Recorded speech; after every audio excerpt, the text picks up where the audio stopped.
একটি ছাত্র সংসদ নির্বাচনের ফলাফল দিতেই যদি ঘন্টার পর ঘন্টা সময় লেগে যায়, তাহলে জাতীয় সংসদ নির্বাচনের এত বিশাল পরিসরের নির্বাচনের ফলাফল দিতে কত সময় লাগবে, এই প্রশ্ন এখন সবার মাঝে।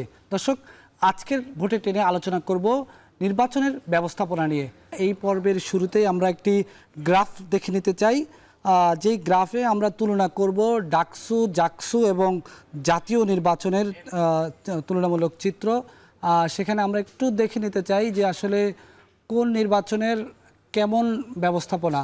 ডাকসুর যদি আমরা দেখি, ডাকসুতে মোট ভোটার সংখ্যা 39,874 জন, জাকসুতে মোট ভোটার 11,743 জন, আর ত্রয়োদশ জাতীয় সংসদ নির্বাচনে 12,63,07,514 জন ভোটার।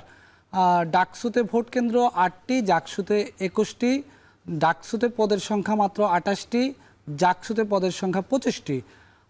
ত্রয়োদশ সংসদ নির্বাচনের ভোট কেন্দ্রের সংখ্যা 42,418টি এবং সেখানে আসন সংখ্যা 300টি। ডাকসু এবং জাকসু এই দুটি নির্বাচন অনুষ্ঠিত হয়েছে একটি ক্যাম্পাসের মধ্যে, আর জাতীয় নির্বাচন অনুষ্ঠিত হবে পুরো বাংলাদেশে।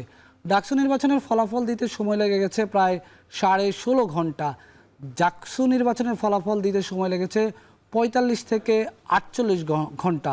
তাহলে প্রশ্ন হচ্ছে, জাতীয় সংসদ নির্বাচনের ফলাফল দিতে কত সময় লাগবে?